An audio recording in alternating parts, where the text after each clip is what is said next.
Hello मैत्रिणींनो, मी आले आहे माहेरी. ही माझी आहे बहिणीची मुलगी श्रावणी आणि हिला खायची होती पावभाजी. मग हिलाच लावलं कामाला. मी सांगेल तसं तिनं सगळं चिरून ठेवलं आणि बटाटो वाटाणा शिजत घातलं. पावभाजीसाठी जास्त काही माळवं नव्हतं, आमच्या गावात काही माळवं नाही आहे, त्यात आम्ही पावभाजी करणार होतो. मग आता हे शिजवून घेतल्यानंतर मग आता ही कांदा टोमॅटो आता तेलामध्ये भाजून घेणार आहे.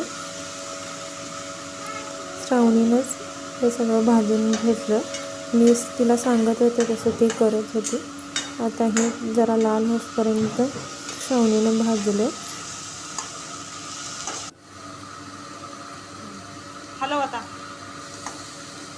आणि त्यात मीठ टाकलं कारण टोमॅटो काय भाजत नव्हतं, पण टोमॅटो घातल्यावर जरा भाजायला लागलं. आता हे भाजून तयार आहे. ह्यामध्ये आता घालणार आहोत पावभाजी मसाला, काश्मीरी लाल मिरची पावडर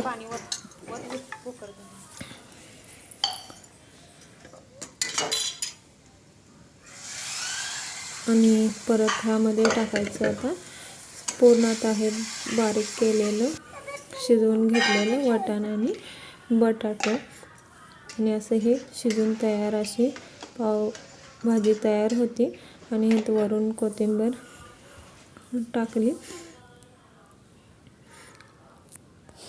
आणि अशी पावभाजी तयार झाली होती.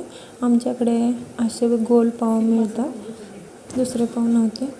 आणि संध्याकाळी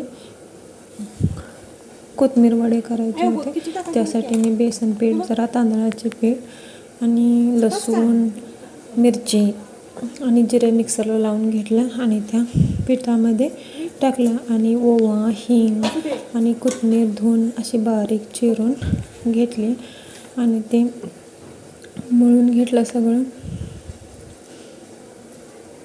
आणि थोडंसं चवीनुसार मीठ ह्यामध्ये टाकलं आणि गोल असं राऊंडमध्ये ह्याला मळून घेतलं आणि ते शिजायला इडलीच्या भांड्यामध्ये घातलं. आणि हे आता 20 मिनिटांनी असं शिजलं आणि ह्याचा असं गोल काप करून आता हे तेलामध्ये तळणार आहे. असं तेलामध्ये लाल होईपर्यंत तळलं आणि असे कोथिंबीर वडे झाले होते. आणि सुईला अंडा शिजवून घातला होता तर ते स्वतः सोलून खाणार म्हणलं आणि असं त्यानं सोललं.